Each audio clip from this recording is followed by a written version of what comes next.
Hey! Spécial aujourd'hui.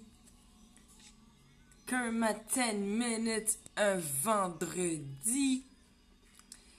Mais oui, ça m'arrive hier en finissant le Kerma 10 minutes, j'ai poursuivi mon étude et puis je me suis rendu compte que j'aurais dû continuer. C'est une matière qui se sépare plus ou moins. Alors, je reviens en ce vendredi soir, 17h15. Les gens sortent du travail, personne n'est vraiment connecté. C'est le week-end, les gens vont célébrer. J'arrête pas de rimer. Alors, comme d'habitude, j'invite quelques personnes à nous rejoindre. Aujourd'hui, je veux juste compléter et finaliser la matière qui porte sur l'environnement, l'environnement d'une entreprise. Donc, si vous êtes présent, faites-moi un petit coucou, faites-moi un petit like, demandez-moi comment ça va, je vais bien. Donc, ceux qui étaient là cette semaine et la semaine dernière, vous savez que je fais en fait ma révision avec vous en faisant mes petites capsules.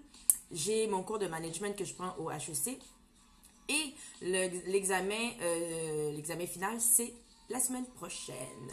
Donc, vous savez, je suis à l'université, mon conjoint aussi est à l'université. Aujourd'hui, il y a aussi une bonne note, donc je tiens à le féliciter dans mon live. Félicitations pour une excellente note, presque parfaite pour un travail d'équipe. Et c'est exactement mon conjoint qui m'appelle en ce moment quand je viens tout juste de lui dire que je fais mon Kerma 10 minutes. Merci beaucoup, Pierre.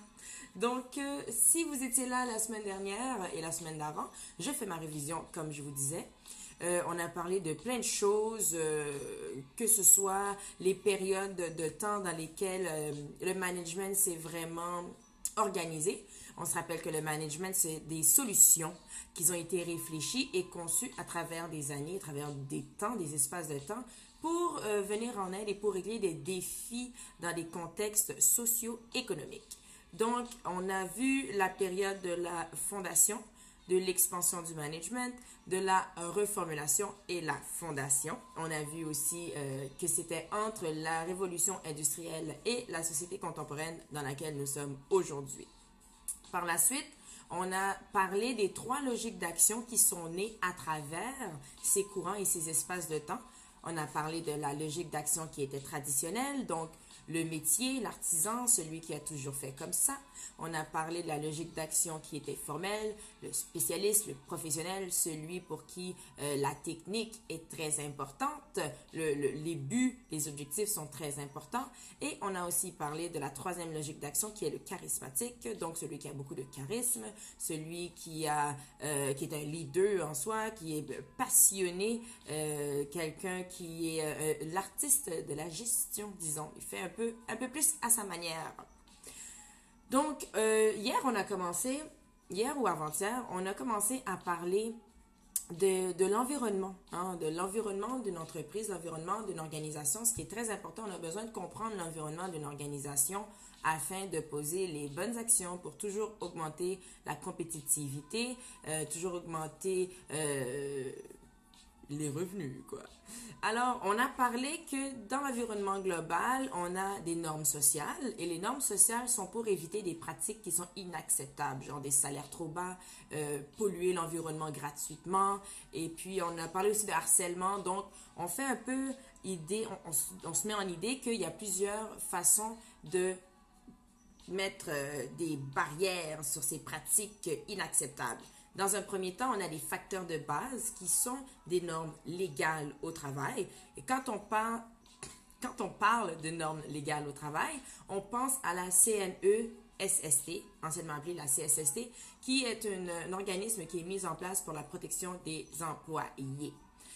Par la suite, on a des facteurs de motivation et de reconnaissance qui sont un peu plus superficiels. Donc, à ce moment-là, on a la réalisation de soi, l'autonomie, la responsabilité.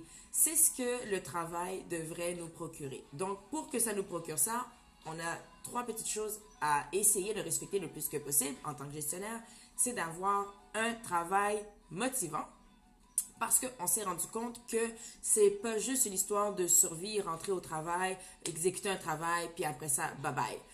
C'est aussi une histoire de lieu de rencontre, c'est aussi une histoire de, comme on disait tout à l'heure, réalisation de soi, autonomie. Donc, on veut se prouver. Il y a certaines personnes pour qui le travail veut tout dire. Donc, ça doit être motivant. Ça donne un sens à leur vie. On doit aussi avoir le plus que possible un travail collaboratif. Donc, coopération, travail d'équipe, échange de connaissances et échange de pouvoir aussi, c'est très important. Donc, on se partage et on décentralise les connaissances. Et le travail créatif, ça c'est le travail rigoureux qui laisse sa place. Là, on parle plus d'une conciliation entre les forces créatives et la performance et les enjeux de performance. On favorise la liberté des employés comme ça et on instaure un magnifique climat de confiance. Le travail, c'est pas la seule chose pour laquelle on doit faire des normes et qu'on doit analyser. On doit aussi analyser et faire des normes pour les interactions. Encore une fois, on a des normes légales. Et quand on parle de normes légales pour les interactions, on peut penser aux droits et libertés de chacun. Donc, qu'est-ce qui est acceptable de dire et qu'est-ce qui ne l'est pas? Qu'est-ce qui est acceptable légalement et aussi qu'est-ce qui est acceptable dans les termes des normes, comme on parlait un peu plus tôt, mais cette fois-ci dans les interactions. Dans les interactions, on doit prendre en considération l'interculturalité et l'intergénérationnalité. Je pense qu'on peut s'arrêter à intergénération. Mes mots compliqués. Donc, interculturel et intergénérationnel sont deux aspects super importants à prendre compte dans les interactions qui se passent en tant que gestionnaire. Pourquoi? Parce que les normes, les valeurs, les manières d'agir, les compréhensions, les langages, les croyances sont très différents d'une culture à une autre et d'une génération à une autre. Donc, c'est important pour un gestionnaire. Merci beaucoup, ma sister. C'est très important pour les gestionnaires de faire des mises à jour sur s'il y a eu des intercations entre personnes de différentes cultures ou personnes de différentes générations. C'est important de faire des séances d'échange, de médiation entre les employés. Et c'est aussi très important de nommer des chefs d'équipe et des gestionnaires qui sont issus d'autres cultures et qui sont aussi issus de générations différentes. Donc, on veut avoir un beau melting pot, on veut que tout le monde se comprenne et pour ça, il faut étudier justement les différentes cultures et les différentes générations qui sont dans notre entreprise, dans notre équipe, dans notre projet, afin de trouver des normes qui vont englober le tout. On a aussi, ça c'était dans les normes sociales, mais on a aussi dit que les contextes sociétaux sont très importants à analyser pour comprendre et pouvoir poser des meilleures actions. Dans nos contextes sociétaux, un très bon moyen de faire l'analyse, c'est en se rappelant de PESTEL. Donc, P, politique, E, économique, S, socioculturel, T, technologique, E, l'autre E, environnement ou écologique et L, légal. Donc, si vous voulez savoir, c'était hier, j'ai fait un live où justement je donne des exemples de questions qui sont bonnes à poser afin d'avoir une bonne idée de cet environnement-là, de l'environnement politique, l'environnement socio-culturel, l'environnement économique et écologique, l'environnement légal, l'environnement technologique. Donc, allez voir mon live de hier et likez-le et partagez-le en même temps. Comme ça va me motiver à continuer à vous donner des sujets et des contenus très instructifs et très intéressants. Donc, aujourd'hui, ce que je voulais ajouter, en fait, c'est que hier, on a vu l'environnement global et aujourd'hui, je veux ajouter l'environnement d'affaires. Parce que l'environnement d'affaires est très complémentaire à l'environnement global pour faire l'analyse de notre organisation, de notre projet. Et quand on parle d'environnement d'affaires, on parle de tout ce qui est, en fait, on s'intéresse à la dynamique concurrentielle plutôt que à l'environnement, plutôt que à la société. On s'intéresse, aux intérêts aussi des parties prenantes. Parties prenantes. Comme j'ai déjà dit, les parties prenantes sont des personnes ou des organisations, des entreprises, des militants qui influencent ou qui sont influencés par nos actions en tant que projet ou organisation ou entreprise. Donc, on commence avec la concurrence. Il y a plusieurs types de concurrents. Il y a des concurrents directs. Les concurrents directs sont ceux qui sont directement dans le même marché que nous. On vend les mêmes produits, on fait les mêmes services. Donc, c'est notre concurrence directe. Et quand on a des concurrents directs, on doit établir une panoplie de stratégies afin de pouvoir être différent. On a par exemple la stratégie de bas prix qui est de mettre des bas prix. Donc les promotions, les spéciaux, les produits qui ne coûtent pas trop cher, c'est une stratégie. Et dans un autre ordre d'idée, il y a la stratégie de la différenciation et il s'agit en fait d'avoir des produits haut de gamme. Pour pouvoir mettre un prix assez haut qui va se différencier des uns et des autres. Pensez aux voitures de luxe, aux parfums de luxe, aux rouges à lèvres de luxe, aux bijoux de luxe. Bijoux de luxe, depuis que tu as de l'or, du diamant ou des pierres précieuses, tu es déjà luxueux. Mais bon, vous comprenez l'idée de la concurrence directe et des actions et des stratégies qu'il faut prendre pour justement se dissocier de nos concurrents. Par la suite, il y a les concurrents indirects. Les concurrents indirects sont ceux qui ont parti les produits ou les services de substitution. Exemple, Netflix versus les compagnies de télévision comme Vidéotron, telles qu'on connaît autrefois. Un autre exemple, Spotify versus nos radios. Eux autres, ce sont des concurrents indirects.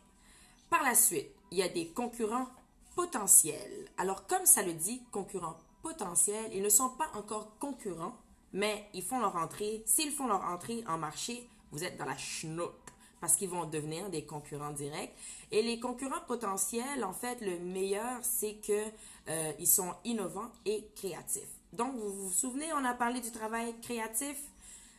Si vous incorporez votre travail créatif dans votre entreprise ou dans vos projets, ça vous prépare justement contre les concurrents potentiels ou vous pouvez devenir un concurrent potentiel.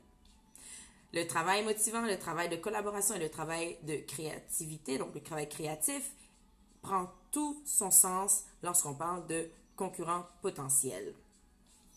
Autre environnement d'affaires à analyser, ce sont les parties prenantes. Partie prenante, c'est quelque chose qui est devenu de plus en plus important au fur et à mesure qu'on avance dans nos réflexions de management, réflexions de projet.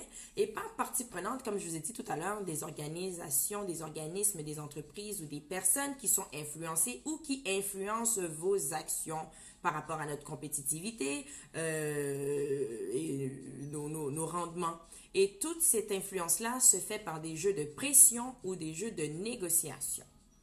Il faut comprendre que les parties prenantes et les organisations sont interdépendants. Les deux ont intérêt à ce que leur relation porte fruit. Donc, comme exemple de partie prenante, pas comme exemple, en fait, il y a différents types de parties prenantes. Il y a les investisseurs, donc ceux qui crachent le cash. On a donc des actionnaires ou bien encore des fonds de placement. Autre type de parties prenantes, on a des partenaires d'affaires. Donc, tous qui sont nos fournisseurs, nos distributeurs et même nos clients, ce sont des partenaires d'affaires. On a des associations professionnelles comme parties prenantes, donc des ordres professionnels. Si on parle de l'ordre des infirmières ou bien encore des associations d'avocats ou d'autres technologues, il y a un ordre pour les technologues. On parle aussi d'associations commerciales ou bien des syndicats. Et comme quatrième type de parties prenantes, on a les groupes de pression. Donc, on parle des environnementalistes, des groupes communautaires, des militants, des militantes. On en voit de plus en plus grâce aux réseaux sociaux, des militants. Donc, ce sont aussi des groupes de pression, donc des parties prenantes qui peuvent influencer et qui peuvent être influencées par vos actions ou de vos actions. Sachez que les parties prenantes peuvent mobiliser ou influencer les normes sociales. Donc, on se rappelle qu'on a comme partie prenante les investisseurs, les partenaires d'affaires, les associations professionnelles et les groupes de pression.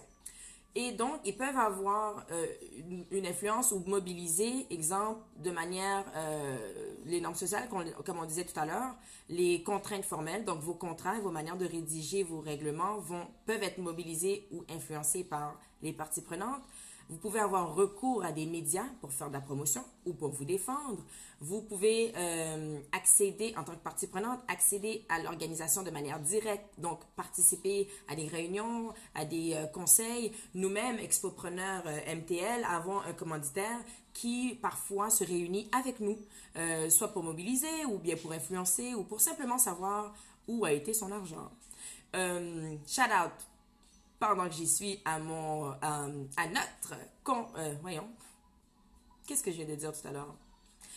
Notre investisseur. Alors, on a un investisseur, un commanditaire, voilà.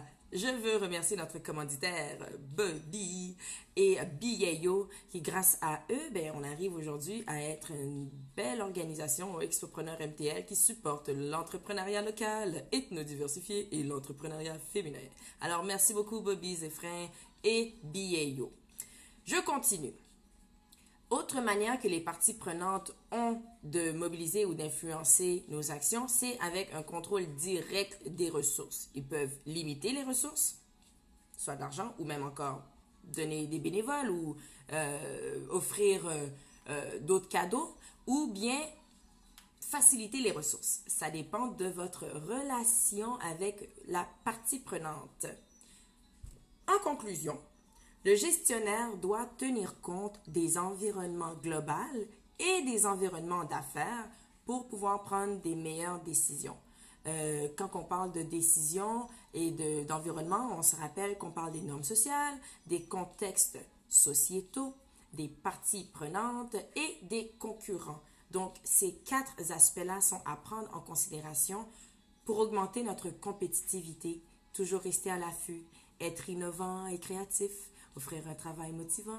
Bref, on veut prendre compte des normes sociales, contextes sociétaux, des parties prenantes et des concurrents afin que le succès de mon prochain soit mon succès.